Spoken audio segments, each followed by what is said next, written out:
तो चलिए आज शुरू कर रहे हैं elastic collision in one dimension या इलास्टिक हेड ऑन कोलिजन, है ना। Elastic head on collision we will start today. अब ये इलास्टिक हेड ऑन कोलिजन की क्या क्या प्रॉपर्टीज हैं, कुछ properties we already know that momentum, हर कोलिजन में मोमेंटम कंजर्व्ड रहेगा। तो इसमें मोमेंटम इज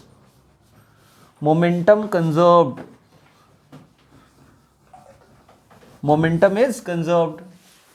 इलास्टिक कोलिजन की स्पेशलिटी ये है कि total kinetic energy is also conserved. Total kinetic energy is conserved, है ना। मतलब kinetic energy before collision is equal to kinetic energy after collision, but may not be equal to kinetic energy during collision, but at least before collision और after collision को तो conserve कर ही सकते हैं। So total kinetic energy is conserved. और elastic collision का एक और इंपॉर्टेंट पार्ट है कि E is equals to 1, that is RVS upon RVA is equals to 1। इसको क्या लिख सकते हैं? The same point can be written as V2 minus V1 upon U1 minus U2 is equals to 1। या उल्टा भी हो सकता है, डिपेंडिंग ऑन कि आप किसको 1 ले रहे हैं और किसको 2 ले रहे हैं, उसके अकॉर्डिंगली उल्टा भी हो सकता है। ऐसा भी हो सकता है ये V1 माइनस V2 हो और ये U2 माइनस U1 हो, है ना। But does not affect the final result, क्योंकि दोनों में माइनस आप कॉमन ले लेंगे तो वही चीज आ जाएगी। लेकिन आपको ये चीज ध्यान रखना है कि out of these 3 equations only 2 are independent, only 2 are independent. मतलब at a time while solving the elastic head on collision आप इन तीनों में से कोई 2 ही यूज कर सकते हैं, यानी कि किसी 2 को यूज करके तीसरा प्रूव किया जा सकता है। We have already proved कि total momentum during any collision is conserved, and also we have proved कि total kinetic energy during elastic head on collision is conserved। Proved मतलब थ्योरेटिकल प्रूफ किया था कि kinetic energy will first go into potential energy, elastic potential energy of the body during collision, और उसके बाद वो अगर परफेक्टली इलास्टिक बॉडी अपना शेप पूरा रीगेन कर लेता है तो वो पोटेंशियल एनर्जी पूरा वापस फिर काइनेटिक एनर्जी में आ जाएगा। तो इस तरह से टोटल काइनेटिक एनर्जी हम लोग को मिल जाएगा, है ना। जो इनिशियली था उतना ही फाइनली मिलेगा। सो टोटल काइनेटिक एनर्जी कंजर्व रहेगा। तो लेट्स नाउ प्रूव कि मोमेंटम और कंजर्व्ड रहे, काइनेटिक एनर्जी कंजर्व्ड रहे, तो during elastic head on collision E1 होता है। तो ये एक इंपॉर्टेंट प्रूफ है। ये क्वेश्चन पूछा जाता है कि prove that during elastic head on collision E is equal to 1। ये प्रूव करना है, ठीक है। तो कैसे प्रूव करेंगे? Let's start. Suppose we take 2 bodies, एक मास m है या m1 है विथ स्पीड, हमने इसमें U2 माइनस U1 लिया ना, तो ऐसे ही लेते, m2 है मूविंग विथ स्पीड U2 और ये m1 है मूविंग विथ स्पीड U1। तो अप्रोच हो रहा होगा, relative velocity of approach U2 minus U1 है। This is before collision.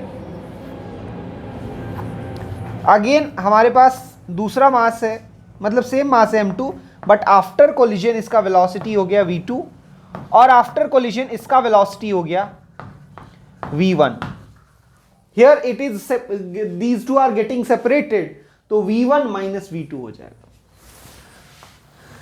तो चलिए शुरू करते हैं। सबसे पहले बाय कंजर्वेशन ऑफ मोमेंटम हम लोग लिख सकते हैं m1 u1 plus m2 u2 equals to m1 v1 plus m2 v2। अब ये प्रूफ अगर करना है तो आप लोगों को एक पॉइंट ध्यान रखना है, एंड दैट इज कि m1 वालों को एक साथ ले आए तो m1 एक साथ आ जाएगा, it will become u1 minus u2 equal to m2 वाले साथ आ जाएंगे तो m2 v2 माइनस v1, ऐसा हमने लिख लिया।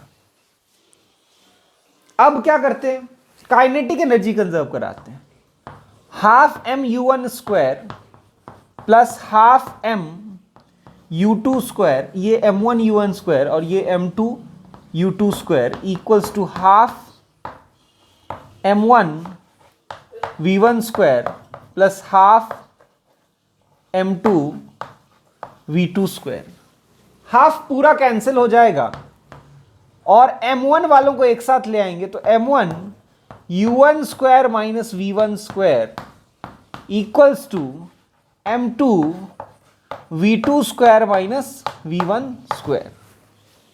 अब अगर आप ध्यान से देखें, we have equation 1 and equation 2, इन दोनों इक्वेशंस को ध्यान से देखिए तो अगर इनको डिवाइड कर दें, if we do equation 2 divided by equation 1, ऐसा कर दें, डिवाइडिंग इक्वेशन 2 बाई इक्वेशन 1, तो m1 कैंसिल हो जाएगा and we will have u1 square minus v1 square upon u1 minus v1 equals to v2 square minus v1 square upon v2 minus v1।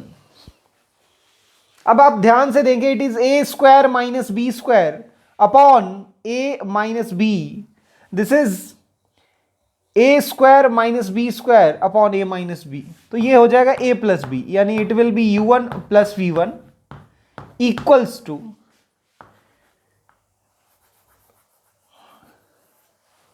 कुछ गड़बड़ हो गया क्या? Yes, m2 v2 minus u2 it will B, है ना, u2, so it will be also u2 square, so here it will be u2 square and this is v2 minus u2, है ना, 2 वाले एक साथ आएंगे ना, so this is, ये तो करेक्ट है, u1 plus v1 equals to v2 plus u2, ये हो गया, है ना, वहां गलती हो गई थी। So now this is very easy. Now v1, ये हम लोग को लाना क्या, v1 माइनस v2, तो v1 को इधर ही लाते हैं, v2 को इधर ले आते हैं, v1 minus v2 equals to u2 minus u1, yes और no, v1 minus v2 equals to u2 minus u1 and hence v1 minus v2 upon u2 minus u1 is equals to 1 prove हो गया। And if you see, this is relative velocity of separation, this is relative velocity of approach, and hence we can say E is equals to 1 for head on elastic collision. मतलब हमने prove कर दिया कि for head on elastic collision coefficient of restitution is 1। जल्दी से इसको prove कर लीजिए, लिख लीजिए, फिर आगे बढ़ेंगे इसमें।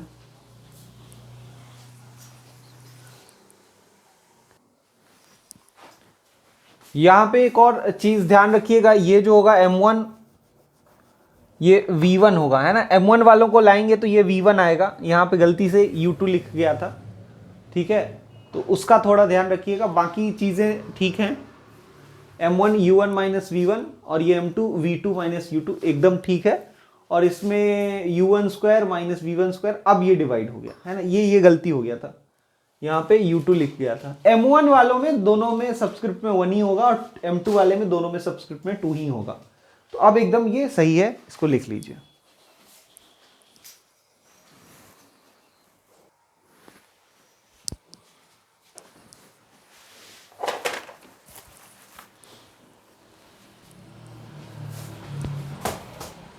चलिए अब आगे बढ़ते हैं। अब नेक्स्ट जो इंपॉर्टेंट काम हम लोग को इलास्टिक हेड ऑन कोलिजन में करना है, that important work is to find the final velocities of the two blocks after collision in terms of initial velocities. देखिए ध्यान से, m1 है, शुरुआत में u1 वेलोसिटी से जा रहा था, है ना, बाद वाले को 2 लिया था हमने क्या, हाँ 2, तो M2 है, U2 वेलोसिटी से जा रहा था, M1 है, U1 वेलोसिटी से जा रहा है। आफ्टर कोलिजन M2 का वेलोसिटी हो जाता है V2, है ना, और M1 का वेलोसिटी हो जाता है V1। तो what we have to do, we have to find V2 and V1 in terms of U1 and U2। ये हम लोगों को करना है। V1 V2 निकाल लेना U1 U2 के रेस्पेक्ट में, साथ ही साथ मासेस भी यूज किए जा सकते हैं। तो आप सोचिए हमारे पास 3 इक्वेशन है, उसमें से कौन दो यूज करना चाहिए? तो हम लोग को यूज करना चाहिए एक तो ये E का इक्वेशन और दूसरा मोमेंटम कंजर्वेशन। ये क्योंकि स्क्वायर के टर्म्स इन्वॉल्व करता है तो उसको as far as possible avoid करना चाहिए। तो इलास्टिक हेड ऑन कोलिजन में 2 इक्वेशंस जो हम लोग यूज करेंगे वो होगा M1 U1 plus M2 U2 equals to M1 V1 plus M2 V2, और दूसरा इक्वेशन जो यूज करेंगे वो होगा V1 minus V2 is equals to U2 minus U1। ये आप देखिए किसी भी तरीके से लिखा हुआ रह सकता है, हो सकता है कि V2 minus V1 equal to U1 minus U2 हो, तो उससे घबराना नहीं, दोनों सेम चीज है। आप माइनस कॉमन लीजिएगा, सेम आंसर सेम आ जाएगा, सेम इक्वेशन आ जाएगा। तो अब हम लोग क्या करते हैं, यहां से एक V1 के वैल्यू को V2 के टर्म्स में या V2 के वैल्यू को V1 के टर्म्स में निकाल के और इसमें पुट कर देते हैं। V1 आसान लग रहा है निकालना, V1 is equals to V2 plus U2 minus U1, तो ये निकल गया, इसको पुट कर देंगे इसमें। तो V1 को जब ये पुट करेंगे तो क्या आ जाएगा, देखिए this implies putting this in first equation M1 U1 plus M2 U2 is equals to M1, इसी में पुट करने जा रहे हैं V1 की जगह, V2 plus U2 minus U1, है ना। बहुत ध्यान से देखते जाइएगा, बहुत सारे U1 U2 V1 V2, है ना, कंफ्यूजन ही हो जाता है क्या हो रहा है M2 V2। तो अभी तक बहुत आराम से अगर ध्यान से देखें तो M1 U1 as it is है, M2 U2 as it is है, M1 है, V1 की जगह हमने ये पुट कर दिया है, M2 V2 as it is है, कोई अंतर नहीं आया। अब आगे बढ़ना है। अब हम लोगों को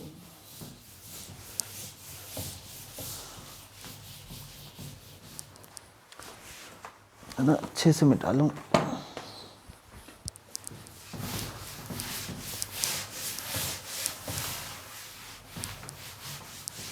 देख अब क्या करेंगे, V2 वाले टर्म्स को एक साथ लाएंगे ताकि V2 हम लोग निकाल सकें, है ना।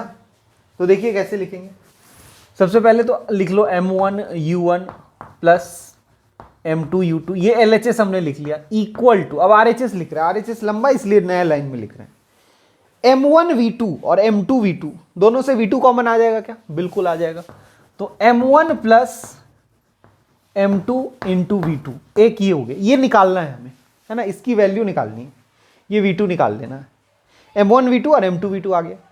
अब M1 U2 minus M1 U1, उसमें से तो M1 को कॉमन ही रहने देते हैं, M1 है और वहां पे है U2 माइनस U1, है ना, ये आ गया।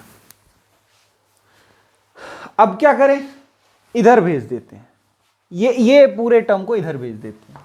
तो बेसिकली हम लोग क्या कर रहे हैं, M1 plus M2 into V2 को एज इट इज रहने दे रहे हैं इधर, और उधर जब भेज रहे हैं तो क्या कर रहे हैं, देखिएगा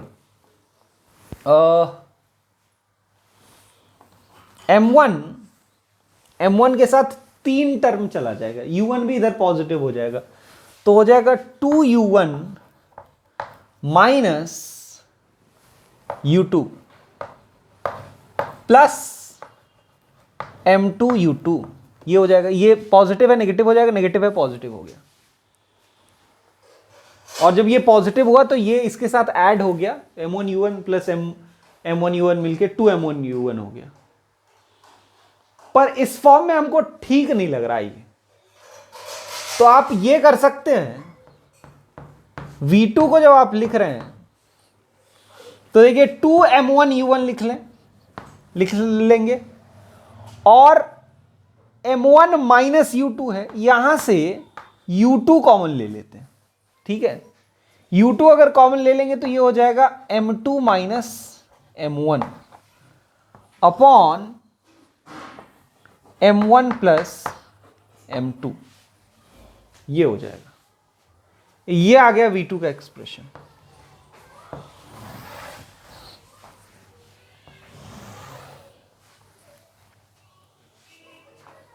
आप चाहें तो इसको U2 को इधर भी लिख सकते हैं, उससे कोई फर्क नहीं पड़ता। तो ये आ गया V2 का एक्सप्रेशन। अब V1 निकालना है, तो V1 जो होगा V2 plus U2 minus U1 हो जाएगा। तो V1 equals to V2 plus U2 minus U1, ये हो गया। अब क्या करते हैं, V2 के वैल्यू को पुट कर दो, 2m1u1 plus m2 minus m1 into U2 divided by m1 plus m2 plus U2 minus U1।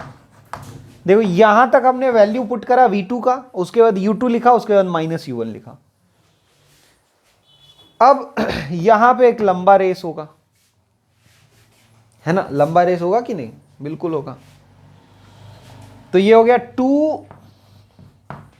2m1u1 plus, सबको अलग अलग करते हैं ताकि काटने में बनेगा, m2u2 minus m1u2 plus m1u2 m2u2, m1u2 plus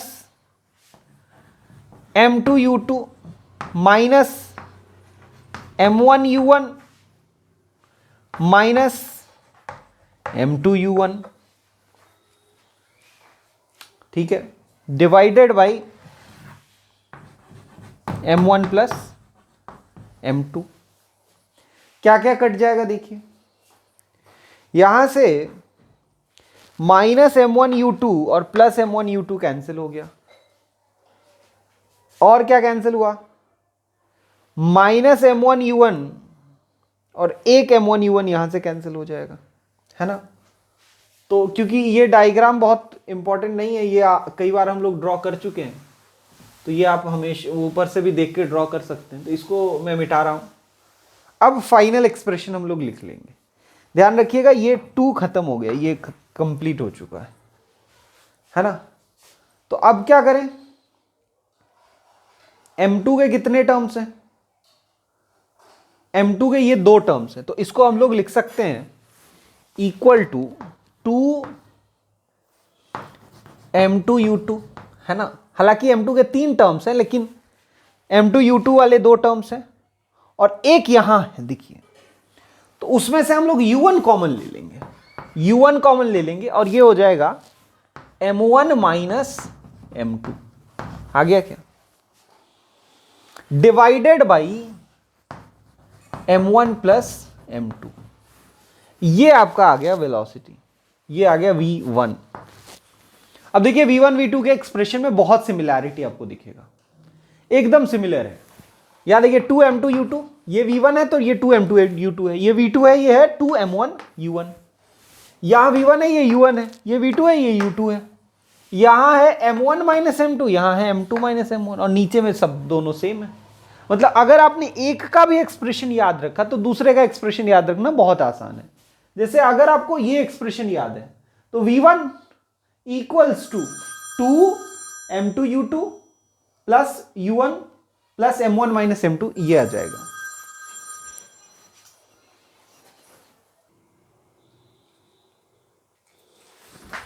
okay, so let's now see some special cases. अब हम लोग देखने जा रहे हैं कुछ स्पेशल केसेस। क्या हैं स्पेशल केसेस, उसको समझिए। स्पेशल केसेस जो हैं उसको देख लेते हैं। सपोज हमने इस तरह का लिया है कि ये m2 है और ये m1 u1 स्पीड से जा रहा था। इंस्टेड ऑफ इट अगर वो रेस्ट में भी हो तो भी तो कोलिजन होगा, है ना, केवल ये U2 से जा रहा होगा, U1 0 हो लेगा। तो U1 अगर 0 हो गया तो सारे इक्वेशंस को अफेक्ट करेगा। तो व्हाट विल बी V1? ये स्पेशल केसेस है। फर्स्ट स्पेशल केस कि आगे वाला जो बॉडी है वो स्टेशनरी हो, अगर पीछे वाला बॉडी स्टेशनरी होगा तो कोलिजन ही नहीं होगा। सो V1 इन दैट केस क्या बन जाएगा, U1 0 हो गया तो ये पूरा 0, सो V1 will be 2m2U2 upon m1 plus m2। NCERT में देखेंगे यही डिराइव किया है, वो बहुत स्पेशल केस लेकर आगे वाले बॉडी को 0 करके तब आगे वाले बॉडी के वेलोसिटी को 0 करके तब डिराइव उसने किया है। V2 इक्वल्स टू, V2 का वैल्यू क्या हो जाएगा, यहां पे अगर U1 0 कर दें तो उस केस में ये हो जाएगा m2 minus m1 upon m1 plus m2 into U2, ये आ जाएगा। So this is the first special case जब आगे का बॉडी स्टेशनरी हो। और भी स्पेशल केसेस हैं, उनको भी देखते हैं, है ना। हम लोग चाह रहे हैं कि एक्सप्रेशन जो हम लोगों ने डिराइव किया वो रहे यहां पर, ठीक है, इसलिए उन एक्सप्रेशंस को मिटाए बिना हम लोग लिखने की कोशिश कर रहे हैं। सपोज कि दोनों मासेस इक्वल, ऐसा भी एक स्पेशल केस हो सकता है। सेकेंड स्पेशल केस यही ले रहे हैं, m1 equals to m2 equals to अगर m है तो उस केस में आप देखें ये वाला टर्म पूरा 0 हो रहा है, इसका भी ये वाला टर्म पूरा 0 हो रहा है। तो चलिए सबसे पहले V1 ही लिख लें, ये वाला पूरा टर्म 0 हो गया एंड दिस बिकम्स 2m2 और ये भी 2m हो जाएगा, है ना, और ये 2m हो गया तो कट जाएगा। तो V1 अगर आप ध्यान से देखें तो ये U2 आ जाता है और V2 देखें तो वो U1 आ जाएगा। देखिए ये पूरा कैंसिल हो गया, ये 2m यहां भी 2m कैंसिल हो जाएगा, V2 इक्वल्स टू U1। ये सेकेंड केस हो गया। मतलब यहां अगर ध्यान से देखें तो ये वेलोसिटी एक्सचेंज हुआ है। क्या हुआ है, वेलोसिटी एक्सचेंज, वेलोसिटी एक्सचेंज हो रहा है भाई। जो 2 का वेलोसिटी शुरुआत में था बिफोर कोलिजन वो 1 का हो गया आफ्टर कोलिजन, और जो 1 का था बिफोर कोलिजन वो 2 का हो गया आफ्टर कोलिजन। अगर सोचें कि इसमें वो स्पेशल केस लगा दें इसके अंदर कि ये स्टेशनरी हो और तब दोनों इक्वल मास आपस में टकराएं, तो उस केस में U1 अगर 0 है तो इसका मतलब है कि V2 is equal to 0, V2 0 हो जाएगा और V1 जो हो जाएगा वो U2 के इक्वल हो जाएगा। यस और नो? तो इसका मतलब ये हुआ कि ये कुछ वेलोसिटी से जाके टकराएगा और ये रेस्ट में था, अब ये जाएगा, उस समय जाते ही ये रेस्ट में आ जाएगा। दोनों अगर इक्वल मास के हों, ये जाएगा, इससे अगर स्टेशनरी बॉडी से टकराता है तो ये रेस्ट में आ जाएगा और ये जितने वेलोसिटी से पिछले वाला चल रहा था आगे वाला उतने ही वेलोसिटी से चलने लगेगा। मतलब फिर से वेलोसिटी एक्सचेंज ही हो रहा है। लेकिन ये इंटरेस्टिंग चीज है कि अगर इक्वल मास के बॉडीज हो, आगे वाला रेस्ट में हो, पीछे वाला कुछ वेलोसिटी से जाकर टकराए तो टकराते ही ये रेस्ट में आ जाएगा और वो उस पर्टिकुलर वेलोसिटी से आगे बढ़ने लगेगा। So this is one very special case, very interesting case also of elastic collision. ये सब कुछ इलास्टिक कोलिजन में होगा, ये हम लोग को ध्यान रखना है। नेक्स्ट स्पेशल केस क्या हो सकता है, थर्ड केस देखते हैं, है ना। सेकंड के अंदर हमने एक और इंपॉर्टेंट केस देखा। ऐसा भी हो सकता है कि ये बहुत मैसिव बॉडी हो सकता है। मतलब उस केस में M1 जो होगा वो much much greater than M2 होगा, वॉल टाइप का किसी बॉडी से टकरा जाए, ऐसा हो सकता है। M1 is much much greater than M2, तो उस केस में क्या होगा इसको समझते हैं। अगर M1 बहुत बड़ा है M2 से तो क्या M1 माइनस M2 को हम लोग M1 लिख सकते हैं? बिल्कुल लिख सकते हैं, ठीक है। तो क्या हो जाएगा, ये पूरा ये जो V1 का एक्सप्रेशन है V1 वो क्या हो जाएगा समझिए। देखिएगा M1 U1 V1 जो हो जाएगा M1 U1 बाकी सब खत्म हो गया।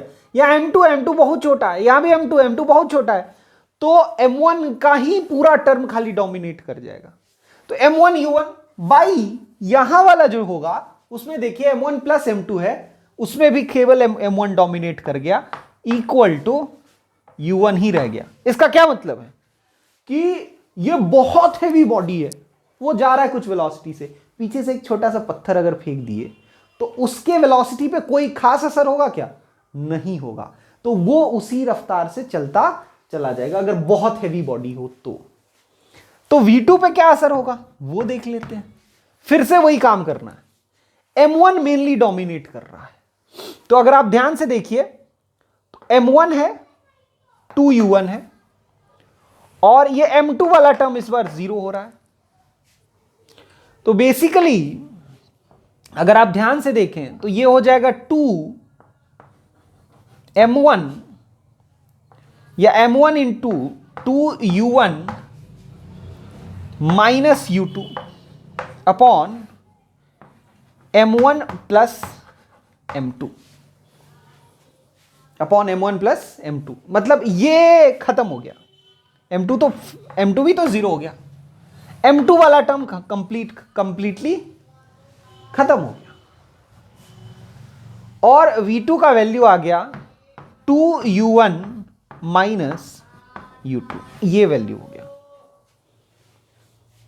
और वहीं अगर ये मैसिव बॉडी किसी रेस्ट के बॉडी से टकराता तब क्या होता? मतलब ये तो हम लोगों ने जनरल केस ले लिया, अगर ये रेस्ट में होता और ये जाके तब टकराता तो उसका वेलोसिटी क्या होता? तब उसका वेलोसिटी जो है ये आ जाएगा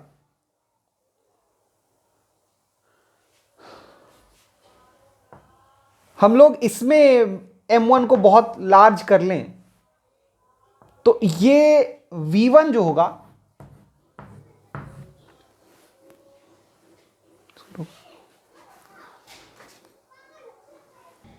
चलिए अब थोड़ा आगे बढ़ा के इसको अलग से ही देख लेते हैं, है ना, इसको अलग केस बना के डिस्कस कर लेते हैं, इंपॉर्टेंट केस है।